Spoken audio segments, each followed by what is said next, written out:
الحمدللہ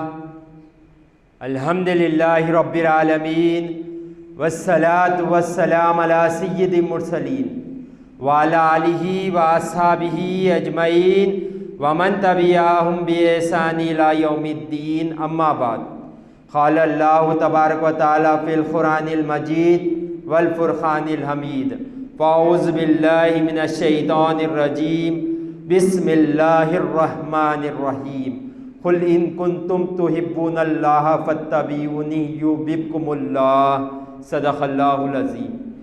میرے زندگی کا مقصد تیرے دین کی سرفرازی، میں اسی لیے مسلمان، میں اسی لیے نمازی۔ محترم و مکرم معزز سامعین کرام، السلام علیکم ورحمۃ اللہ وبرکاتہ۔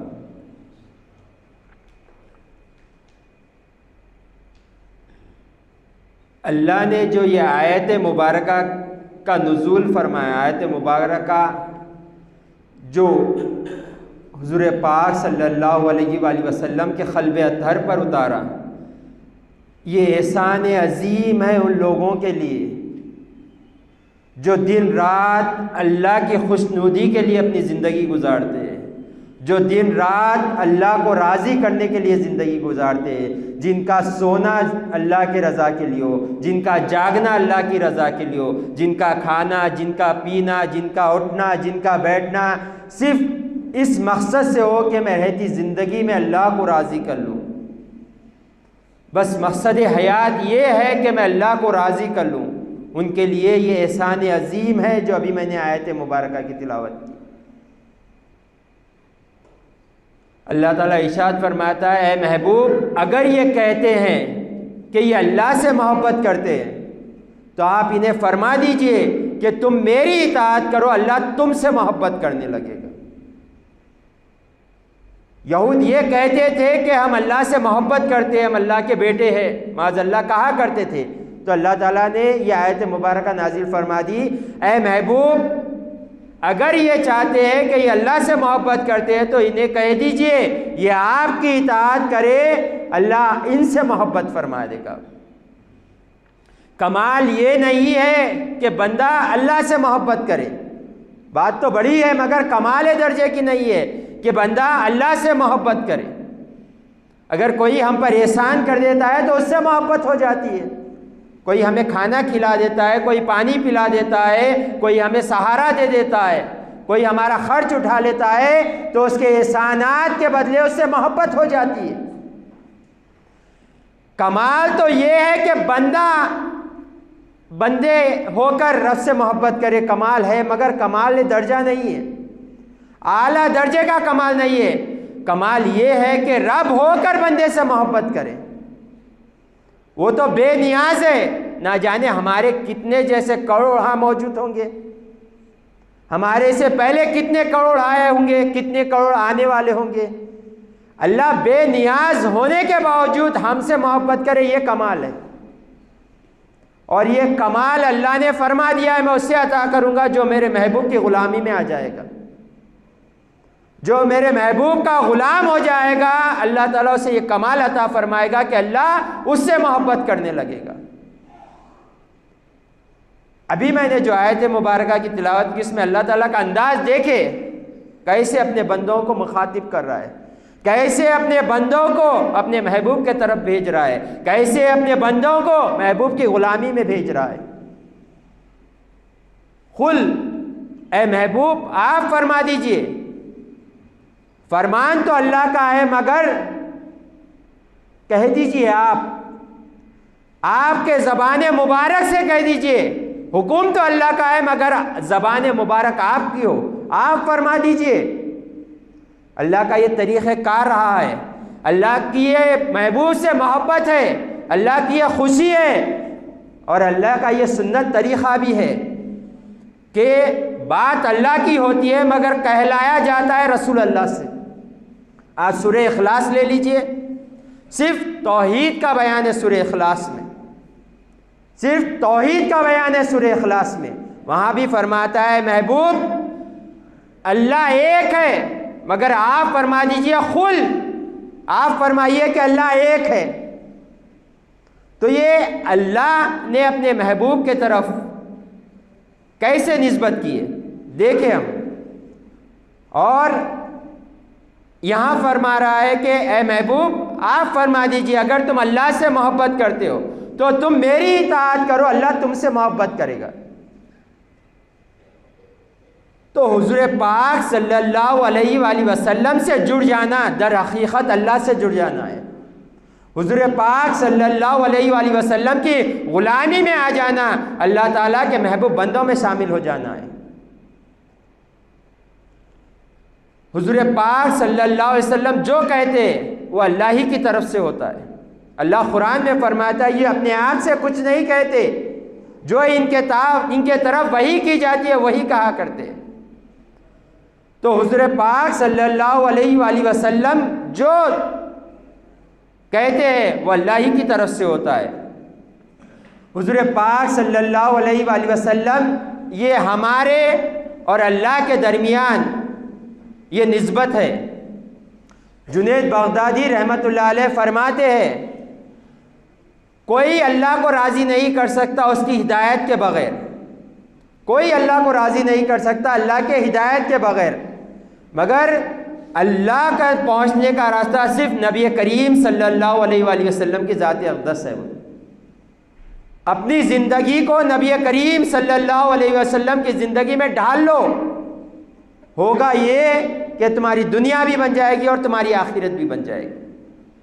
تمہارا اٹھنا، تمہارا بیٹھنا، تمہارا سونا، تمہارا جاگنا، ہر چیز عبادت میں لکھ دی جائے گی. تم اپنے آپ کو نبی کریم صلی اللہ علیہ وسلم کے فرمان کے مطابق اپنی زندگی گزارو. ہم دیکھیں اپنی زندگیوں کو کہ ہم کیسی زندگی گزار رہے ہیں اور حکم ہمیں کیسی زندگی گزارنے کا دیا جا رہا ہے. حضور پاک صلی اللہ علیہ وآلہ وسلم کی جو نسبت سے لگ جاتے ہیں، حضور پاک صلی اللہ علیہ وسلم سے جس کا تعلق ہو جاتا ہے، حضور پاک صلی اللہ علیہ وسلم سے جو چیز جڑ جاتی ہے وہ بھی بامبارک بامتبرک ہو جاتی ہے.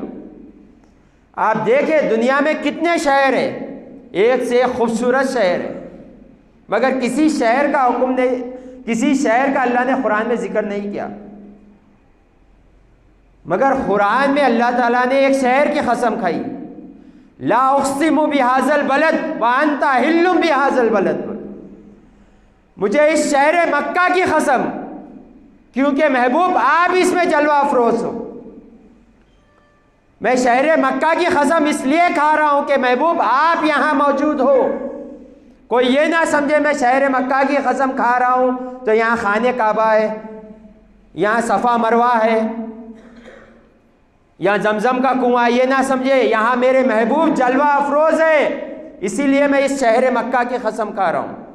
اور ایک جگہ فرماتا ہے والعصر، اے محبوب تمہارے زمانے کی قسم بول.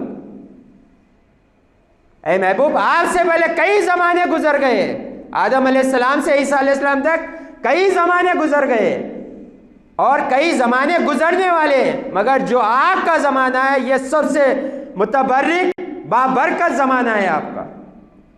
اور اس زمانے کے بارے میں حضور پاک صلی اللہ علیہ وسلم نے خود فرمایا سب سے بہترین زمانہ میرا زمانہ ہے بول. تو کہ جس کو حضور پاک صلی اللہ علیہ وسلم سے نسبت لگ جاتی ہے اللہ تعالیٰ اسے اہمیت عطا فرما دیتا ہے. اور ایک جگہ فرماتا ہے والضحیٰ، اے محبوب آپ کے چہرے رخسار کی قسم بول. حضور پاک صلی اللہ علیہ وسلم کے چہرے کی قسم کھا رہا ہے اللہ تعالیٰ. دیکھیے کیسا حسین چہرہ تھا ہوگا جو اللہ تعالیٰ قسم کھا رہا ہے. اور حضور پاک صلی اللہ علیہ وآلہ وسلم کی خوبصورتی ہم سب جانتے ہیں. صحابہ اکرام نے جو حضور پاک صلی اللہ علیہ وسلم کی جو خوبصورتی بیان کی ہے ہر کوئی جانتے ہیں. قرآن میں جس کی قسم کھاتا ہے ہر کوئی جانتے ہیں. مگر حضور پاک صلی اللہ علیہ وآلہ وسلم کے پاس اگر کوئی دیہاتی شخص آتا حضور پاک صلی اللہ علیہ وسلم سے ملنے کے لیے تو یہ پوچھنے مجبور ہو جاتا کہ ان میں نبی کریم صلی اللہ علیہ وسلم کون ہے بول کر. کیوں ایسا؟ کیونکہ صحابہ اکرام نے اپنی زندگی کو، اپنی ظاہری زندگی کو حضور پاک صلی اللہ علیہ وسلم کے ظاہری زندگی کے ساتھ جوڑ دیا تھا۔ حضور پاک صلی اللہ علیہ وسلم جیسا لباس پہنتے صحابہ اکرام ویسا ہی لباس پہنا کرتے تھے۔ جیسے صحابہ اکرام اپنی زندگی ایسے گزارتے جیسے نبی کے ہر قدم پر آپ کا قدم ہوا کرتا تھا۔ آپ لوگوں کا لباس دیکھ لے حضور پاک صلی اللہ علیہ وسلم کے لباس کی طرح، آپ کا اٹھنا حضور پاک صلی اللہ علیہ وسلم کی طرح اٹھنا، آپ کا بیٹھنا حضور پاک صلی اللہ علیہ وسلم کی طرح بیٹھنا، آپ کا کھانا، آپ کا پینا، آپ کا سونا، ہر طرح۔ اس لیے اللہ قرآن میں ارشاد فرماتا ہے صحابہ کے بارے میں، اللہ ان سے راضی ہو گیا اور اللہ سے یہ راضی ہو گئے۔ جب نبی کریم صلی اللہ علیہ وسلم کی نسبت جڑ جاتی ہے کسی سے تو اللہ ان سے ایسے راضی ہو جاتا ہے۔ اللہ فرماتا ہے یہ اللہ ان سے راضی ہو گیا اور یہ اللہ سے راضی ہو گئے۔ اور ایک جگہ اللہ فرماتا ہے لا امرو کا ہے محبوب، آپ کی جان کی قسم بول کر۔ تو دیکھیں اللہ تعالیٰ کس قدر اپنے محبوب سے تعلق جوڑنے والی چیزوں سے کس قدر اللہ تعالیٰ ان کی قسمیں اٹھا رہا ہے۔ تو سوچے کہ اگر ہم اپنی زندگی حضور پاک صلی اللہ علیہ وآلہ وسلم کے بتائے ہوئے طریقے پہ گزار لیں تو ہمارا کیا عالم ہوگا۔ آج ہر کسی کی یہ تمنا ہوتی ہے کہ میں اللہ کا محبوب بن جاؤں، رہتی زندگی میں اللہ کو راضی کر لوں، جسے اللہ توفیق دے، یہ تمنا ہوتی ہے۔ تو اسے چاہیے کہ اسے اپنا ساری زندگی نبی کریم صلی اللہ علیہ وسلم کے بتائے ہوئے طریقے پہ زندگی گزارنا ہے۔ تو ہوگا یہ کہ ہماری دنیا بھی اچھی ہو جائے گی اور ہماری آخرت بھی اچھی ہو جائے گی۔ آج ایک فرقہ بڑا زور شور سے عروج میں آ رہا ہے، منکر حدیث۔ وہ سرے سے حدیث کو نہیں مانتے، کہتے ہیں کہ قرآن ہمارے پاس ہے، اللہ کا کلام ہے، بس کافی ہے، ہمیں حدیث کی کوئی ضرورت نہیں ہے۔ یہ پورے ٹوٹلی حدیثوں کو منکر ہوتے ہیں، کوئی حدیث کو نہیں مانتے، ہمارے پاس قرآن ہے بس ہے بولتے۔ تو ان لوگوں کی مثال اس شخص کی طرح ہے جو ترپٹ کہا جاتا ہے، دیکھیے کسی جسے ڈبل دکھتا ہے، بنگا بولتے ہیں اسے، ڈبل ایک ہوتا ہے دو دکھتے انہیں، انگوں کی مثال ایسے ہی ہے۔ ایک استاد ایک شخص کو کہتے ہیں اپنے شاگرد کو کہ میرے روم میں جاؤ اور میرے تابدان میں ایک آئینہ رکھے ہوا ہے، وہ لے کر آؤ۔ تو شاگرد جاتا ہے، آئینہ لے کر آنے جاتا ہے، تو جب دیکھتا ہے تو تابدان میں دو آئینے رکھے ہوئے رہتے ہیں۔ تو وہ آ کے کہتا ہے استاد آپ نے تو کہا کہ تابدان میں ایک آئینہ ہے، میں دیکھا جا کے تابدان میں دو آئینے رکھے ہوئے۔ اب استاد پریشان ہوتے ہیں، آئینہ تو میں نے ایک رکھا، دو کہاں سے ہو گئے؟ تو استاد کہتے ہیں کہ جاؤ ایک آئینہ توڑ دو اور ایک آئینہ لے کر آؤ۔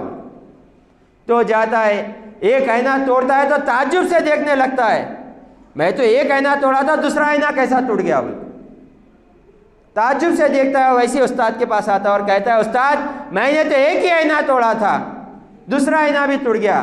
تو استاد کہنے لگتے ہیں کہ اے ترپٹ تجھے دکھائی نہیں دے رہا، آئینہ ایک ہی ہے، تو اسے دو سمجھ رہا ہے۔ تو اللہ اور رسول کا جو فرمان ہوتا ہے وہ ایک ہی ہوتا ہے۔ حضور پاک صلی اللہ علیہ وسلم بھی جو کہتے ہیں وہ اللہ ہی کا فرمان ہوتا ہے، جو آپ کہتے ہیں وہ اللہ ہی کا فرمان ہوتا ہے۔ اللہ قرآن میں فرماتا ہے میرے محبوب اپنے آپ سے کچھ نہیں کہتے، جو بھی کہتے ہیں ان کے پاس وحی کی جاتی ہے۔ تو آج حدیث کے منکروں کو یہ جاننا ہوگا کہ حدیث کے بغیر کوئی چیز پر عمل نہیں ہو سکتا۔ نماز کا حکم قرآن میں آیا ہے مگر نماز کا طریقہ قرآن میں نہیں آیا۔ روزے کا حکم قرآن میں آیا ہے، روزے کا طریقہ نہیں آیا قرآن میں۔ حج کا حکم ہمیں قرآن میں دیا گیا ہے مگر حج کا طریقہ قرآن میں نہیں بتایا گیا۔ زکوٰۃ کا طریقہ قرآن میں آیا ہے، زکوٰۃ کا حکم قرآن میں آیا ہے، طریقہ نہیں بتایا گیا۔ تو حضور پاک صلی اللہ علیہ وسلم کے بغیر ہم کوئی عبادت مکمل نہیں کر سکتے، اور آپ کے بغیر کوئی اللہ تک نہیں پہنچ سکتا ہے۔ حضور پاک صلی اللہ علیہ وآلہ وسلم نے ارشاد فرمایا میری ساری امت جنت میں داخل ہو جائے گی مگر وہ جو انکار کرے۔ صحابہ اکرام پوچھنے لگے یا رسول اللہ کس بات کا انکار؟ تو حضور پاک صلی اللہ علیہ وسلم نے ارشاد فرمایا جو میری اطاعت کرے گا، میری اتباع کرے گا، وہ جنت میں داخل ہو جائے گا، جو میری اتباع نہیں کرے گا وہ جنت میں داخل نہیں ہوگا۔ اطاعت اور اتباع میں فرق ہوتا ہے۔ اطاعت جو ہے یہ حکم کی فرما برداری ہوتی ہے، اتباع یعنی نقش قدم پر چلنا۔ اللہ کی اطاعت تو کی جائے گی، اتباع نہیں کی جائے گی۔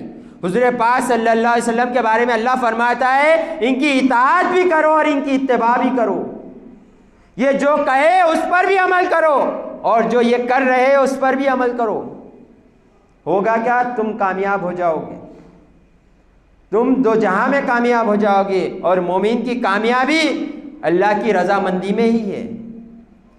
اور اللہ تعالیٰ نے کئی جگہ یہ راز ہمیں بتائے ہیں کہ میں کیسے راضی ہوتا ہوں، میں کیسے تم سے خوش ہوتا ہوں۔ تو ہمیں اپنی زندگیوں کو دیکھنا ہے، ہم اپنی جو زندگی گزار رہے ہیں اللہ کو راضی کرنے میں گزار رہے ہیں یا اللہ کو ناراض کرنے میں گزار رہے ہیں؟ حضور پاک صلی اللہ علیہ وسلم کی اتباع کر رہے ہیں یا نہیں کر رہے؟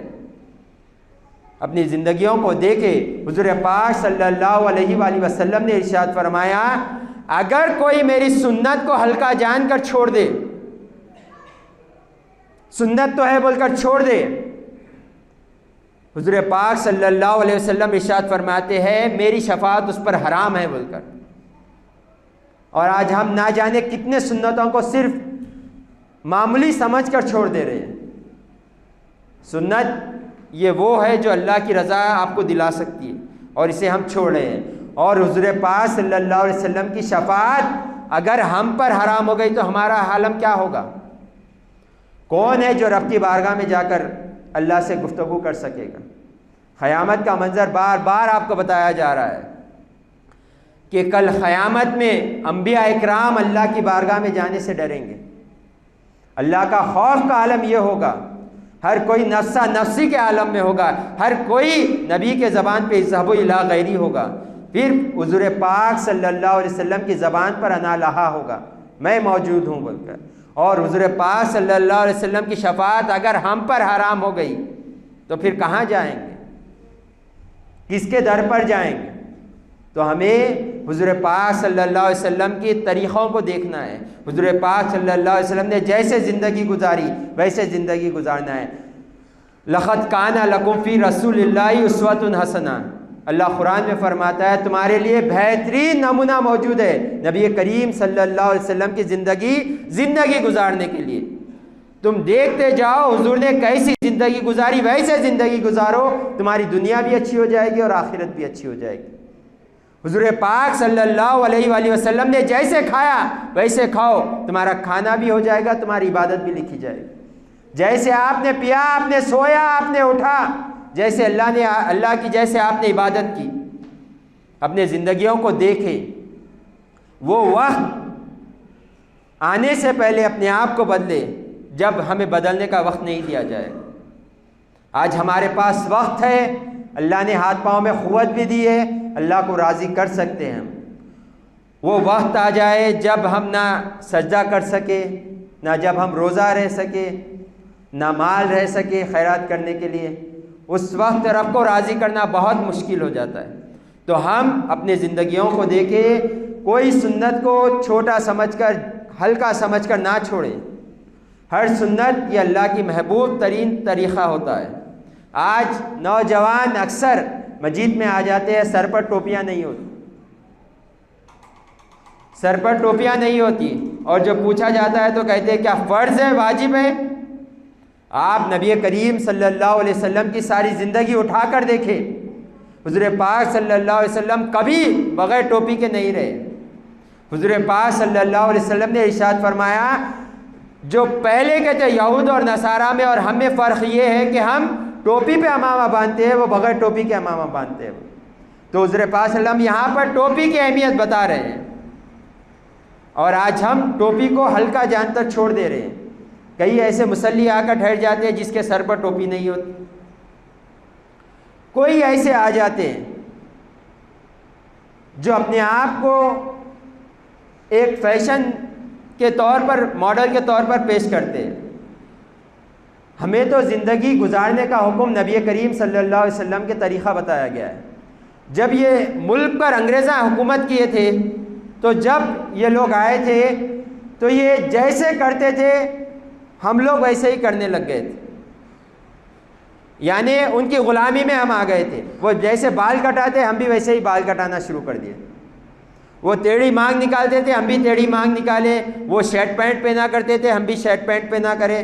ہم نے نبی کریم صلی اللہ علیہ وسلم کے طریقوں کو چھوڑ رہے ہیں۔ یہ نہیں کہا جا رہا ہے کہ شرٹ پینٹ پہن رہے گناہ ہے، نہیں، مگر حضور پاک صلی اللہ علیہ وسلم کا لباس جو تھا وہ عمدہ لباس تھا، اس میں پورا ستر پوشی ہوا کرتا تھا، اور وہ لباس پہن لینا آپ کا، وہ لباس بھی آپ کا جسم کو ڈھانپے گا، اور آپ کو جب تک وہ لباس ہوگا سنت کا ثواب آپ کو ملے گا۔ تو ہم اپنے زندگیوں کو دیکھیں، ہمیں اس دنیا میں جو بھیجا گیا ہے وہ اللہ کو راضی کرنے کے لیے بھیجا گیا ہے، اپنی آخرت بنانے کے لیے بھیجا گیا ہے، نہ کہ جیسے چاہے زندگی گزارے، ایسے نہیں بھیجا گیا ہے۔ تو ہمارے پاس وقت ہے، جو چیز کر سکتے ہیں ہم کوشش کریں۔